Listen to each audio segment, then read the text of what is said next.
Hey everybody, welcome back. It's Valagar Aloevain, back for some more Dungeons & Dragons Online. So for this quest here, we are going to be in the harbor here, heading into our giant hole.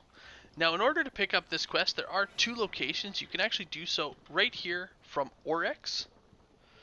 And you can do so once you've completed Servants of the Overlord. The other way is at the very end of Servants of the Overlord, you can actually pick up the quest and head right in there. But because we head back out here into the harbor, we're just going to want to click on this door. Now it does give us an option on which one we want to head into. For this one here, it is the Spinner of Shadows. Now this quest is fairly difficult, and I definitely recommend not doing it solo, or even two-manning it can be difficult. You typically want a party for this one. Now the main reason is, as you are fighting, you're going to have a giant creature, the Spinner of Shadows, chasing you down, trying to attack you. So, and it's one of those you can't actually kill it here type bosses. So it's kind of difficult. You got to kite it around while you're attempting to collect some crystals. Now we'll get into more detail on that once we get in here. So the first little bit, we do have just a few enemies, nothing major, just a couple of them. Apparently I'm trying to say too many words at once. Alright, so we just have a few enemies here. Continue off to the east, just around the corner, we're going to have a couple more. Once they're all dead, we'll be able to talk to a giant little glowy orb. And that'll actually take us into the battlefield here. So here it is.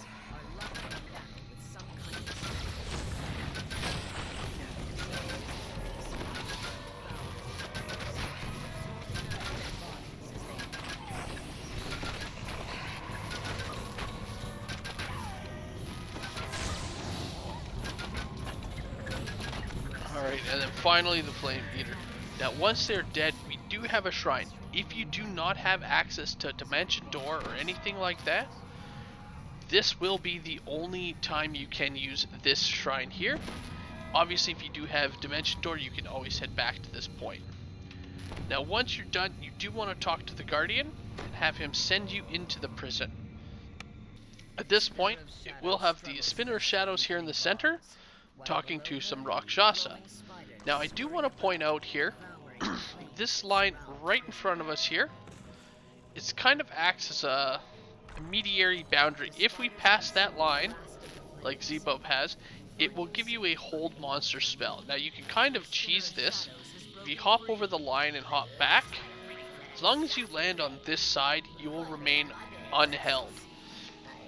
Ultimately, it doesn't matter if you do get held or if you don't, as once the Spinner is finished her conversation, it will uncast this. Now, even items such as the Harper's Pin will not break this demonic presence hold.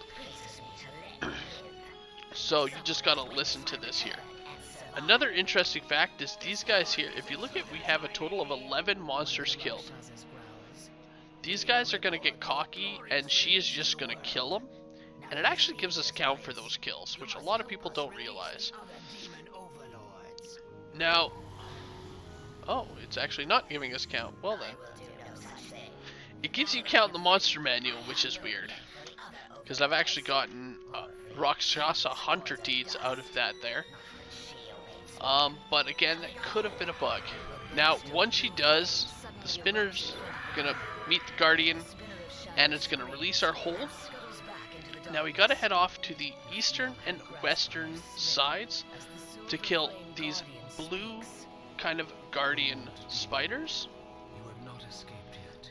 So it'll be spawning here in just a moment.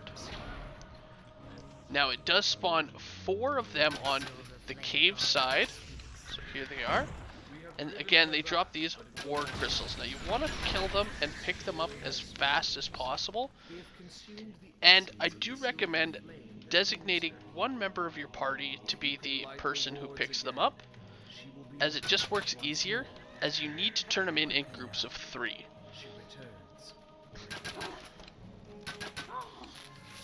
Alright, so there's 4 on this side. And then there are 3 on the western side, so this is kind of a cave side. The other side is kind of a lava pit style side. And after a while, we're going to have the spinner drop back into the battlefield. Groups of 4. Oh, right, yes, groups of 4. Sorry about that.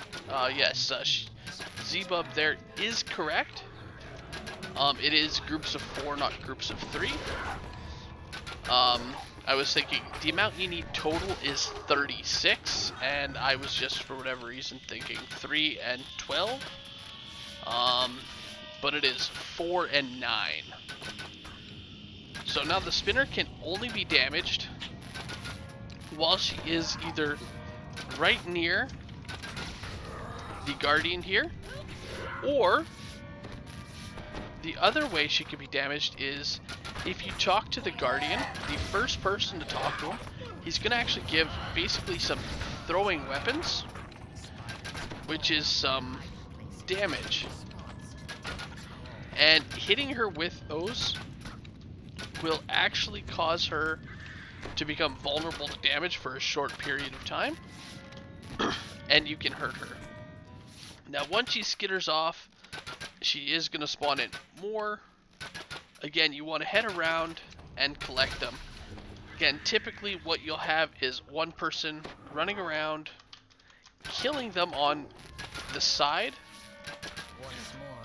and, you know, killing them on the other side, and then you have that one person running around, picking them up. Just, again, designate that one person, as it does make it quite a bit easier.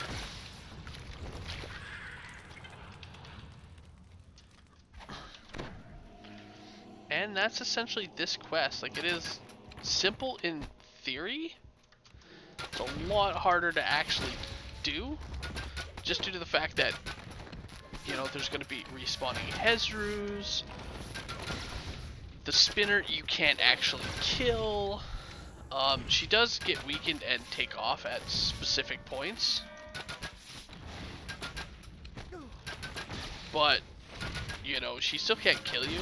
And after a while, she doesn't even leave anymore. She just continues to stay fighting you.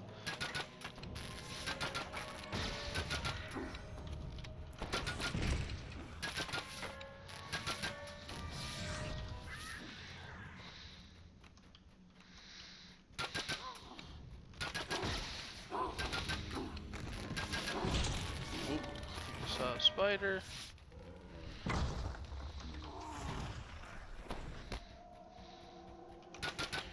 Well, that was not the one I thought I saw, but there's one.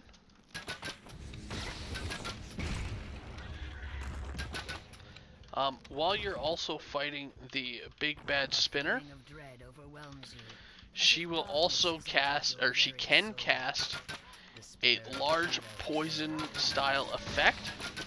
Now this can only be cured if you retreat to the center dais where the guardian is, and he will remove that from you. Another thing to point out is, as you approach him, he's also going to give you a small heal. Now you can exit the circle and keep coming back in, if you can position yourself well, to continue getting that heal. But again, it is a small heal. Alright, so here we go again.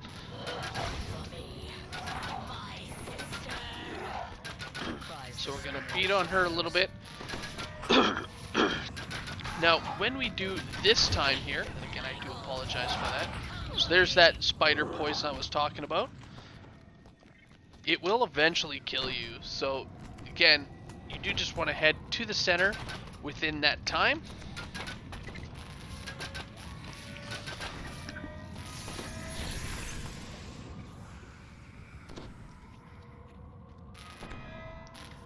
Alright, so once she does her main wave here, she's going to start spawning in waves of enemies.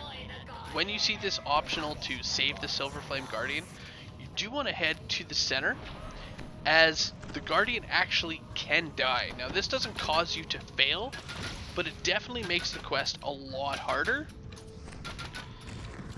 So in order to do that, again, you do just need to kill these red spiders before they actually eat and damage the big guy. Now, I do recommend also working on the Hezru, simply because they're there.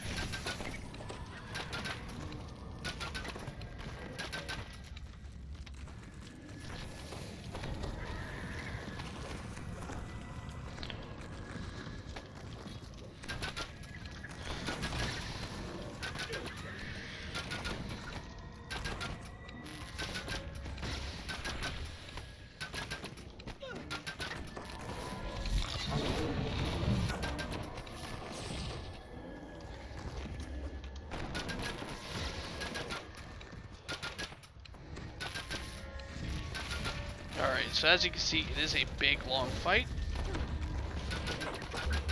You do gotta wait for these spinners to... Oop. Lag, not a good time.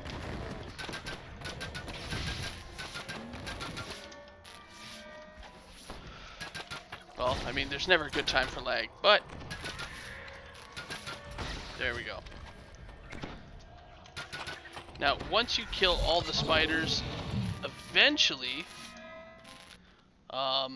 it will end the waves, and you'll actually be able to kind of get a little breather. And we still have spiders left, so here comes another full wave.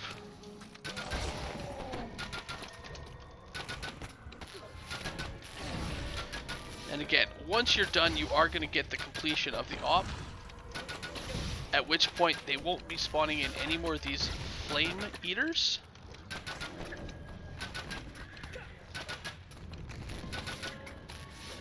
And you will then complete the quest objective, at which point the Silver Flame guy is now again immortal and will be so for the rest of the quest. Now, during which it's also going to spawn in more of the guys around the edge. So we need to, at this point, now finish collecting the rest of our crystals. Now you'll see we have a whole bunch of these flame-eating spiders over here. So it's essentially going to be a waiting game and attempting to get enough of these crystals. Oh, and there's the spinner. So, like I said, this part, it's a lot harder to do if you are solo. As you'll see, I have to kind of kite her around, picking up these crystals, and it is harder to kite because she's faster than you are.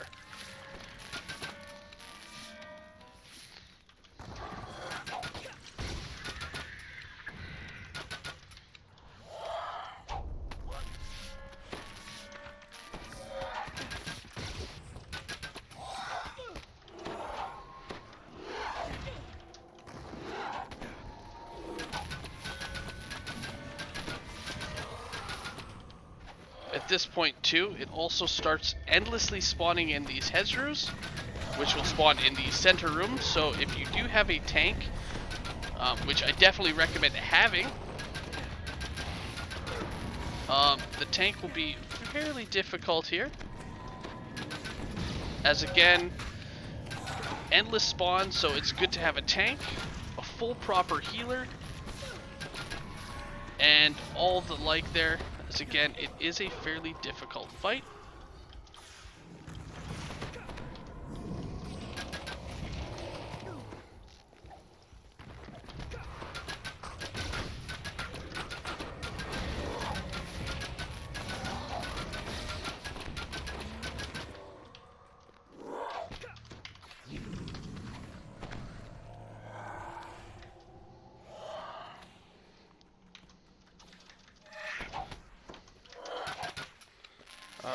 so we're up to 22 crystals. Unfortunately, this is what we gotta do. Try and sneak around until we get to the last few.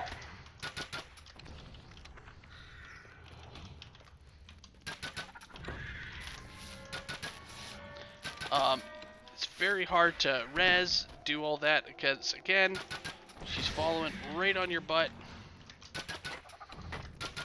So again, difficult to solo.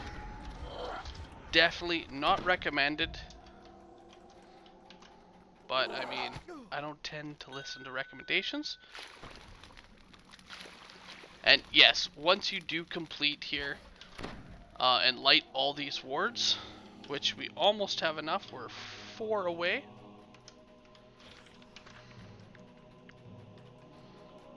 Sneak around here.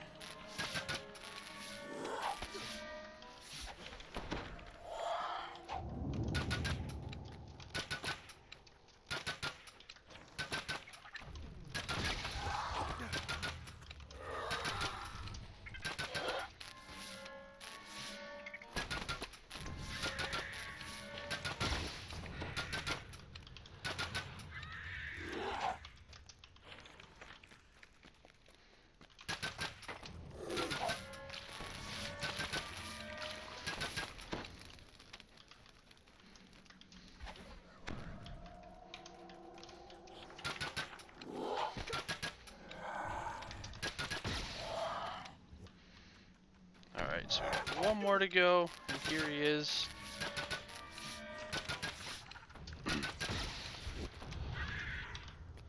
So that's 36, that'll be allow us to light all 9 of these torches. So to light them, all you need to do is walk up to them and click on them here. So here you go.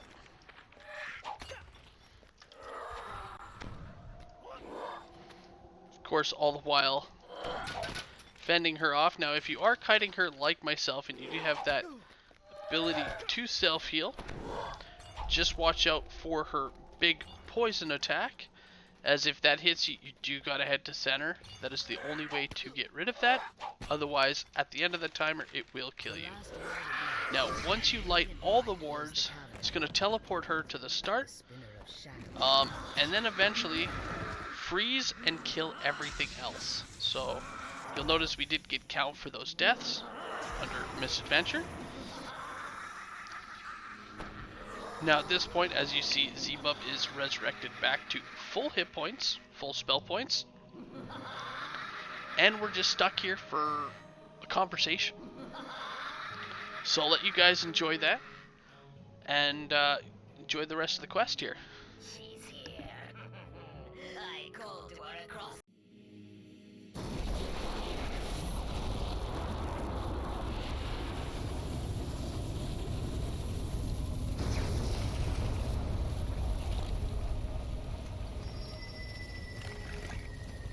So yeah, who she's talking about is the full goddess of the drow, and actually the one who bestows the mask here, the elite spider cultist mask, and it is the goddess Lolth.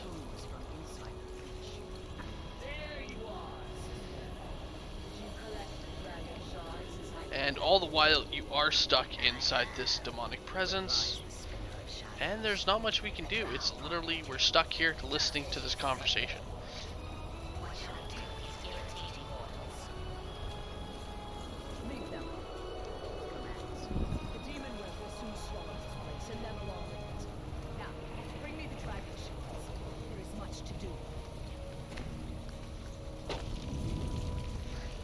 Now, once you get to about this point, it's going to quickly fade and port us back out here where we had our original set of shrines, which we can't see because everything's brilliantly white. So it's going to have us where we have those original set of shrines. All you got to do at this point is talk to the Silver Flame Guardian, and that will complete the quest. So as you see, it took 18 minutes. We got 33,000. It's honestly not bad XP. And we get a couple of loot chests, even including some named items out of these chests. So, awesome. Once you're done here, you are going to want to finish out. Now, typically, this is where I end this video off. However, once you do complete this here, and you go to turn in, it actually starts with a nice little cinematic. Now, I do recommend watching this at least once. It does get very loud when you do it, so I do want to point out. Oh, and Zebub had actually gotten one of those named items, the Templar's Justice. So here, there. But yeah, so it can get fairly loud, and having done it multiple times does get really annoying. So I do want to warn you, it does get loud right off the hop. Once it starts, because you have to watch it, you can actually just hit tab. And hitting tab will take you right to the character selection. If you hit escape, you'll actually close out of the conversation, and you'll have to click on them again to restart that. Once you do, grab your reward, and that's it for that quest. From here, we got one more quest of this chain, and it brings us back out into Evening Star. So I hope you guys enjoyed this video, and I hope the little bit at the end with cinematic also helps some of you. And I will see you guys later. Have a good one, all.